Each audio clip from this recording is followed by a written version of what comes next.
नमस्कार। आज मैं मृगेंद्र मिश्रा आज फिर आपके सामने इन्वेस्टमेंट से रिलेटेड कुछ इन्फॉर्मेशन लेके आया हूँ। आज एपिसोड नंबर 12 है। 11वें एपिसोड में हम लोगों ने देखा था कि किस तरह से जब हम फाइनेंशियल प्लानिंग की शुरुआत की बात कर रहे थे तो उसमें एक बहुत इंपॉर्टेंट एंगल आता है, इनकम टैक्स किस तरह से हम अपना मैनेज करें, इनकम टैक्स की लायबिलिटीज़ को कैसे हम रिड्यूस करें। तो आज हम लोग इनकम टैक्स से रिलेटेड बातें करेंगे और ख़ास के इनकम टैक्स को बचाने के लिए क्या क्या सुविधाएं हैं। मगर उससे पहले ये समझना ज़रूरी है कि इनकम टैक्स का स्लैब क्या है, हमारे इनकम पे हमें कितना टैक्स देना पड़ता है। दो सिस्टम से हम टैक्स पे कर सकते हैं। एक ओल्ड सिस्टम है जो पहले से चला आ रहा है और 2 साल पहले एक नया सिस्टम इंट्रोड्यूस हुआ था जो न्यू सिस्टम कहते हैं। दोनों में से किसी भी माध्यम से आप इनकम टैक्स पे कर सकते हैं। आइडियल क्या है कि आपको अपने टैक्स कंसल्टेंट के साथ बैठ के समझना है कि दोनों में से किसके माध्यम से आपकी टैक्स लायबिलिटीज कम आती है। जो पुराना सिस्टम है वो क्या कहता है कि जीरो से 2.5 लाख तक आपको कोई टैक्स पे नहीं करना पड़ता है। 2.5 से 5 लाख तक 5%, 5 से 10 लाख तक 20% और 10 लाख से ऊपर 30%। नया सिस्टम थोड़ा सा बड़ा है सिस्टम, क्योंकि बहुत छोटे छोटे स्लैब्स रखे गए हैं। 0 से 2.5 नील, 2.5 से 5 लाख 5%, 5 से 7.5 लाख 10%, 7.5 से 10 लाख 15%, 10 लाख टू 12.5 20%, 12.5 टू 15 लाख 25% और 15 लाख से ऊपर 30%। जो भी टैक्स लायबिलिटीज आपकी बनती है उसके ऊपर से 4% का सेस भी आपको देना पड़ता है। तो जैसा कि मैंने कहा कि आपको दोनों को कैलकुलेट करके देखना है कि किस पे आपकी टैक्स लायबिलिटीज कम आती है, उसके हिसाब से आप इनकम टैक्स रिटर्न अपना फाइल करते हैं। जब मैं टैक्स सेविंग स्कीम्स की बात कर रहा हूँ, किस तरह से आप इन्वेस्ट करके अपने टैक्स बर्डन को कम कर सकते हैं, तो मैं ऑलवेज ओल्ड सिस्टम की बात कर रहा हूँ, क्योंकि न्यू सिस्टम में सारे एग्जम्पशंस को रिमूव कर दिए गए हैं। तो ओल्ड सिस्टम में क्या क्या सुविधाएं हैं आपको टैक्स सेविंग करने के। तो सबसे पहला और सबसे पुराना वेल एस्टैब्लिश सिस्टम है 80C के तहत, यानी कि एक ऐसा सुविधा दिया गया है कि 1.5 लाख रुपया आप 80C के माध्यम से बचा सकते हैं। 80C में क्या क्या इंस्ट्रूमेंट आता है, कहाँ कहाँ आप इन्वेस्ट करते हैं, तो सबसे पॉपुलर है और पुराना है PF। अगर आप एम्प्लॉय हैं, जॉब करते हैं कहीं भी, तो आप प्रोविडेंट फंड देते हैं, कटता है आपका प्रोविडेंट फंड, तो उसमें जमा की हुई वो हो गया। या PPF, पब्लिक प्रोविडेंट फंड, अगर आप सेल्फ एम्प्लॉयड हैं, आप पब्लिक प्रोविडेंट फंड में कंट्रीब्यूट करते हैं तो भी आप अपना टैक्स बचा सकते हैं। ELSS, म्यूचुअल फंड के माध्यम से इक्विटी लिंक्ड सेविंग स्कीम्स, जो कि 3 साल के लिए ही सिर्फ इन्वेस्ट किया जाता है। ऑफ कोर्स ये मार्केट डिपेंडेंट होता है, चूंकि ये सारे के सारे इन्वेस्टमेंट शेयर मार्केट में डाले जाते हैं और इसके माध्यम से भी आप अपना टैक्स बचा सकते हैं। इसके अलावा इंश्योरेंस प्रीमियम, इंश्योरेंस को इन्वेस्टमेंट तो हम लोग नहीं मानते, मगर जो आप लाइफ इंश्योरेंस अपना करते हैं, टर्म इंश्योरेंस करते हैं, उसमें जो प्रीमियम आप पे करते हैं उसके माध्यम से भी आप अपना टैक्स बचा सकते हैं। 5 साल का स्पेसिफाइड बैंक FD है, जिसमें ऑफ कोर्स इंटरेस्ट रेट तो काफ़ी लो होता है, 5% का ही होता है, मगर उसके माध्यम से भी आप अपना इंटरेस्ट रेट बचा सकते हैं, जो कि 5 साल से पहले आप विड्रॉ नहीं कर सकते हैं। एक पुरानी चीज़ चली आ रही है वो है नेशनल सेविंग सर्टिफिकेट, उसके माध्यम से भी आप 6.8% का उसका रिटर्न है, उसके माध्यम से भी आप अपना टैक्स बचा सकते हैं।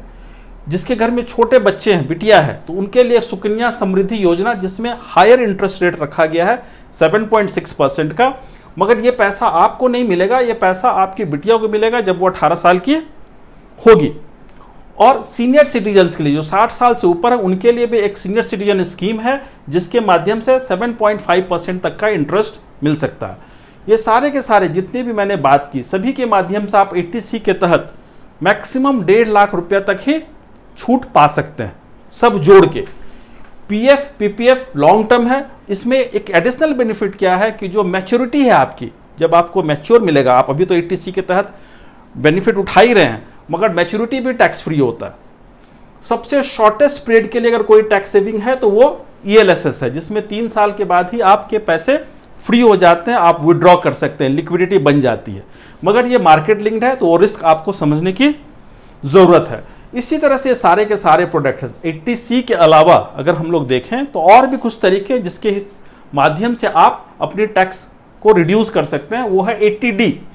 आप जो भी इंश्योरेंस, खास के लाइफ के अलावा जो हेल्थ इंश्योरेंस है, मेडिकल इंश्योरेंस है, उसमें जो प्रीमियम देते हैं खुद के लिए, अपने डिपेंडेंट फैमिली के लिए या फिर अपने पेरेंट्स के लिए, डिपेंडेंट पेरेंट्स के लिए, तो उस पर भी बचा सकते हैं। खुद के लिए मैक्सिमम 25,000 का स्लैब रखा गया है और अगर डिपेंडेंट पेरेंट्स हैं तो उनके लिए अलग से 25,000 का प्रोविजन रखा गया है।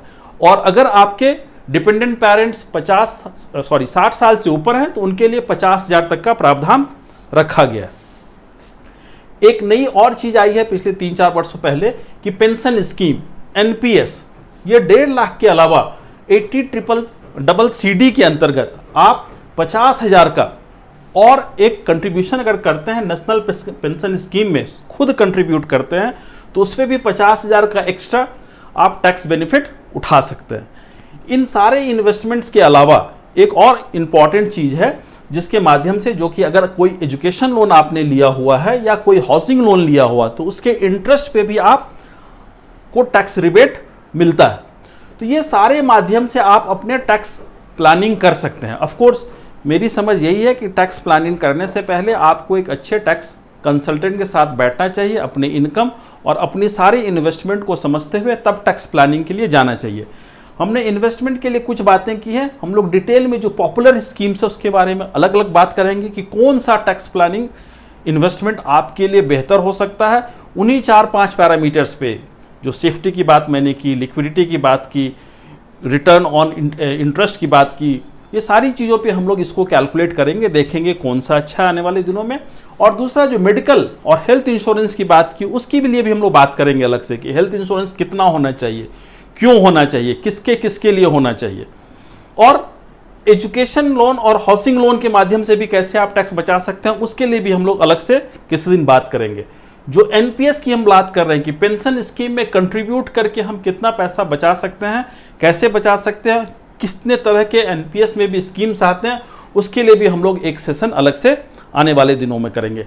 आज मेरा व्यू यही था कि टैक्स प्लानिंग की शुरुआत सोचिए, जब भी फाइनेंशियल प्लानिंग करने बैठते हैं तो साथ ही साथ टैक्स प्लानिंग भी आपकी परफेक्टली होनी चाहिए, क्योंकि जितना भी पैसा आप बचाएंगे, क्योंकि गवर्नमेंट ओल्ड सिस्टम में अभी भी वो सुविधाएं दे रखी हैं, तो उसका जितना भी आप उपयोग उठा सकें। आने वाले दिनों में अगर ये सिस्टम हट गया, सिर्फ नए सिस्टम रह जाएंगे तो निश्चित रूप से बेनिफिट नहीं मिल पाएगा। लेकिन जब तक ये बेनिफिट मिल रहा है उसका फ़ायदा उठाइए। और इससे डबल बेनिफिट क्या है कि आपके इन्वेस्टमेंट के इन्वेस्टमेंट होते चले जा रहे हैं, आपके लिए एक इन्वेस्टमेंट का वेल्थ क्रिएशन का जरिया हो रहा है, और साथ ही साथ आप टैक्स भी अपना कम कर रहे हैं। मुझे उम्मीद है कि आपको मेरा ये प्रेजेंटेशन शॉर्ट टैक्स प्लानिंग के तरफ जाने के लिए एक शॉर्ट प्रेजेंटेशन अच्छा लगा होगा। अगर ये चीज़ें आपको समझ में आ रही है, अच्छी लग रही हैं, तो आगे भी हमारे वीडियो को देखें, सब्सक्राइब भी करें, बेल आइकॉन को भी दबाएं और बाकी लोगों को भी इसके लिए प्रेरित करें देखने के लिए। धन्यवाद, नमस्कार।